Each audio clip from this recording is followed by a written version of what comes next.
Saludos a todos y bienvenidos. En esta ocasión vamos a ver cómo se conforma una matriz de rotación en dos dimensiones. Antes de comenzar vamos a definir algunas cosas. Cuando nosotros vamos a trabajar en un sistema de coordenadas o un sistema de referencia, a este generalmente se le va a asociar una letra, ya que vamos a estar trabajando con diversos sistemas, diversas tramas, entonces tenemos que identificarlos por medio de una letra. Por lo tanto, este sistema de coordenadas lo voy a nombrar con la letra A. Y generalmente nuestro sistema de coordenadas va a estar dentro de llaves.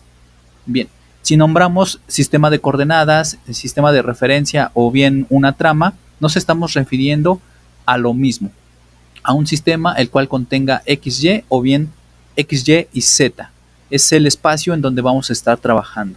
Cuando nosotros necesitamos localizar un punto en este espacio, lo podemos localizar de la siguiente manera, en donde tendríamos un punto y este punto simplemente tendría coordenadas en X y coordenadas en Y. Si nosotros lo queremos asociar a una trama para trabajar con este punto, entonces lo vamos a relacionar por medio de un vector posición. Este vector posición generalmente va a ir desde el origen de nuestro sistema de coordenadas hasta nuestro punto.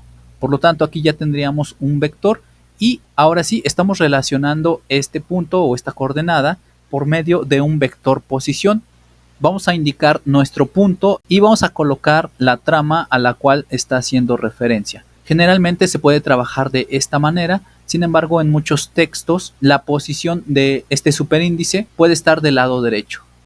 En esta ocasión, para estos ejemplos, vamos a trabajarlo de esta manera, indicando que es P con respecto a la trama o al sistema de coordenadas A. Y de la misma manera, si tenemos, por ejemplo, un sistema de referencia en tres dimensiones, un sistema de coordenadas en tres dimensiones, a este lo podemos nombrar, por ejemplo, B de esta manera. Y nuevamente, si nosotros queremos localizar un punto en este espacio, lo podemos realizar por medio de un vector de posición, siempre desde el origen hasta nuestra coordenada, teniendo nuestro punto P. En este caso, nosotros vamos a indicar que este punto está con respecto a la trama o al sistema B. Recordemos que cuando nosotros estamos ubicando un vector en un espacio, este lo podemos representar por medio de sus componentes. Es decir, podemos indicar que este tiene componentes en X, en Y y en Z. Y cada una de estas componentes estaría relacionada con respecto a la trama B. De la misma manera, estarían acompañados cada una de estas componentes con cada uno de sus vectores unitarios. Para el caso de X, el vector unitario Y, para el caso de Y, el vector unitario J, y para el caso de Z, el vector unitario K. Una vez que tenemos cada una de estas componentes, nosotros podemos conformar nuestro vector posición con respecto a la trama B. Por otra parte, como vamos a estar trabajando con matrices, es necesario conformar un vector de elementos a partir de nuestra representación. Por lo tanto, para el caso de tres dimensiones, nosotros estaríamos indicando que tenemos el vector P con respecto a la trama B y este va a ser igual a la componente en X con respecto a B, la componente en y la componente en Z. Por lo tanto, este sería nuestro vector posición con respecto a la trama B. En el caso de dos dimensiones, pues nuevamente tendríamos cada una de sus componentes. Para el caso sería la componente en X del vector P con respecto a más la componente en Y del vector P con respecto a A. Y estos acompañados por sus unitarios y para X y J para Y. Representándolo por medio de un vector de datos, entonces tendríamos P con respecto a A representado de la siguiente manera, en donde tendríamos para el caso de dos dimensiones un vector de dos filas por una columna y en el caso de tres dimensiones tendríamos un vector de tres filas por una columna. Ahora sí vamos a obtener la matriz de rotación en dos dimensiones. Bien, entonces vamos a obtener la matriz de rotación en dos dimensiones, para lo cual ya tengo dibujado nuevamente una nueva trama nombrada como A. Para esto vamos a tener una nueva trama. Esta trama va a ser la trama B y esta trama va a ser relativa con respecto a la trama A. Es decir, en este caso la trama A es nuestra trama absoluta y la trama B es nuestra relativa. Vamos a obtener las ecuaciones que nos definen cómo ha girado o cómo ha rotado esta trama B con respecto a la trama A. y vamos a formar nuestra matriz, la matriz que conforma cada uno de esos elementos, la cual nos indicaría la rotación de B con respecto a A. Para esto vamos a trabajar con los vectores unitarios. Recordemos que para cada trama, cada uno de los ejes cuenta con los vectores unitarios. En este caso, en 2 dimensiones, tendríamos para la trama A el unitario Y para X y el unitario J para Y correspondiente a la trama A. Y en el caso de la trama B o el sistema de coordenadas B, tendríamos el unitario Y con respecto a B y J con respecto a B. Como su nombre lo indica, cada uno de ellos tiene una magnitud igual a 1. Y bueno, de la misma manera, recordemos que cuando tenemos alguna magnitud de algún vector y lo multiplicamos por estos vectores unitarios, pues simplemente tendríamos el sentido de ese vector. Bien, ahora vamos a encontrar la rotación de B con respecto a A. Y si nosotros estamos girando la trama B, que inicialmente estaba en la misma posición que la trama A, podemos indicar que esta ha girado un ángulo de θ grados.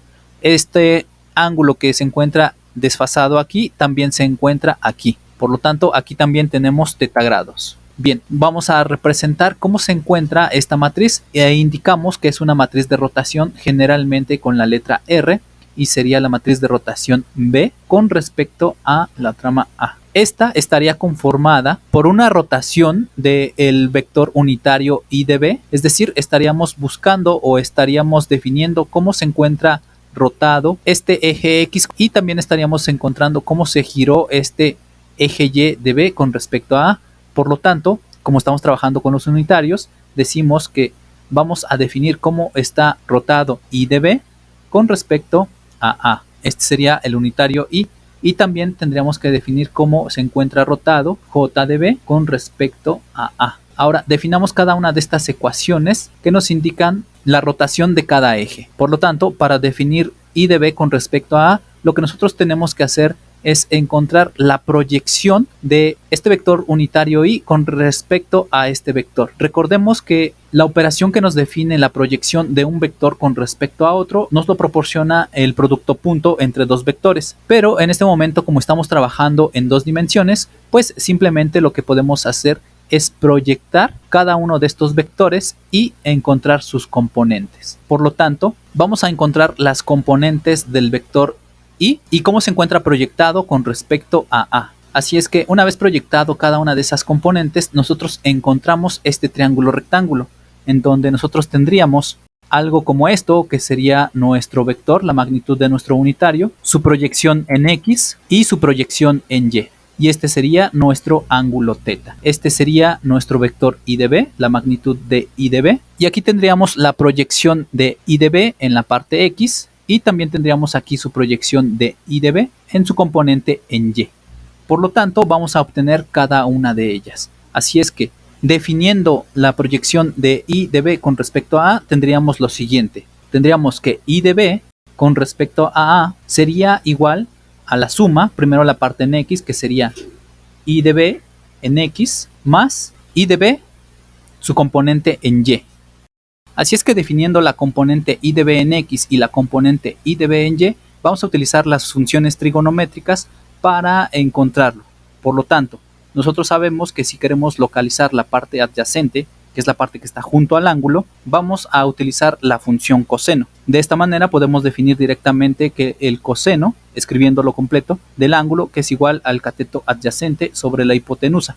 Ahora, sustituyendo valores, pues simplemente sabemos que el coseno del ángulo es igual al adyacente, que es I de B, la componente en X, I de Bx, sobre la hipotenusa. La hipotenusa sabemos que es el unitario I de B. Como nosotros queremos saber el valor de I de B, que es la componente en X, pues simplemente el unitario I de B lo despejamos y quedaría multiplicando al coseno.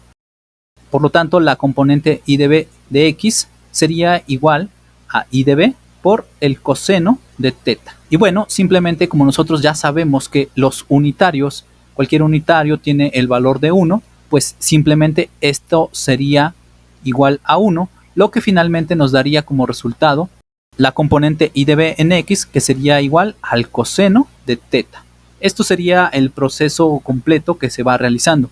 Y nuevamente, para encontrar en este caso a la componente de Y, sé que tengo que utilizar la función seno, ya que es el cateto opuesto. Nuevamente voy a escribir la función completa e ir sustituyendo y despejando. Así es que tengo el seno del ángulo, que esto va a ser igual al opuesto sobre la hipotenusa. Sustituyendo los valores de acuerdo a esto, yo tengo el seno de teta, que es mi ángulo, y esto va a ser igual al opuesto, que es la componente I de B, que sería I de B, Y, sobre la hipotenusa, que es el unitario I de B. Nuevamente, pues aquí despejamos I de B, ya que necesitamos la componente de I de B en Y. Así es que nos quedaría de la siguiente manera: I de B en Y, y esto sería igual a el unitario I de B multiplicado por el seno del ángulo. Y nuevamente recordemos que cualquier unitario vale 1, esto vale 1, así es que finalmente tenemos un I de B en Y, la componente en Y, que sería igual al seno de teta. Bien, en esta ocasión, como es la primera ocasión que se está realizando esto, lo quise realizar desde el inicio para recordar cómo encontramos cada una de las componentes de un vector.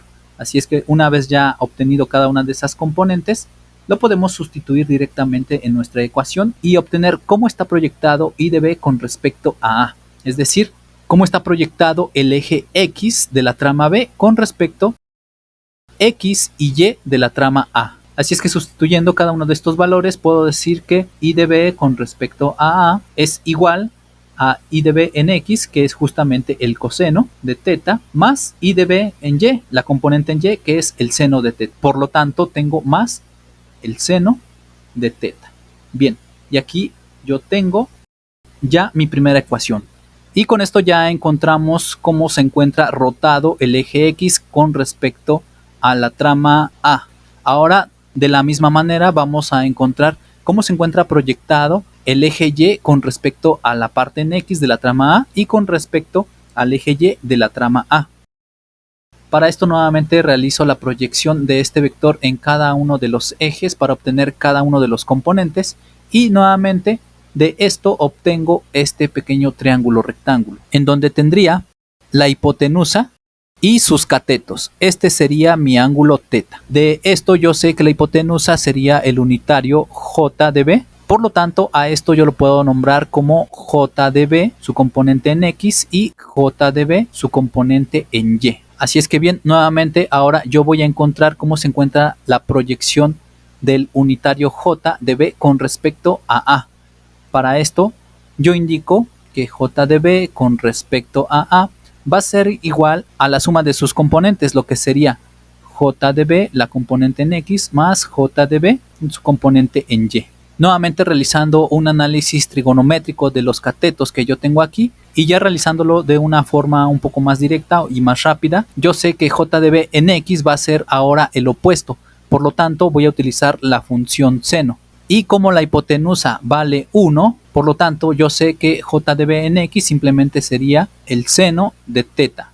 Como esta componente se encuentra en la parte negativa del eje X, agrego el signo menos. De la misma manera, ahora voy a encontrar J de B, su componente en Y, y nuevamente yo sé que J de B, que es la componente en Y, es el cateto adyacente. Por lo tanto, voy a utilizar la función coseno, tal y como lo hicimos aquí, despejando, y como el unitario vale 1, pues simplemente yo sé que esto sería igual al coseno de teta. Así es que sustituyendo estos valores directamente en esta expresión, tendría que J de B con respecto a A, esto sería igual a menos el seno de teta más el coseno de teta. De aquí yo tengo estas dos ecuaciones, en donde cada una de estas dos ecuaciones las voy a sustituir directamente en esta expresión, que es mi matriz de rotación.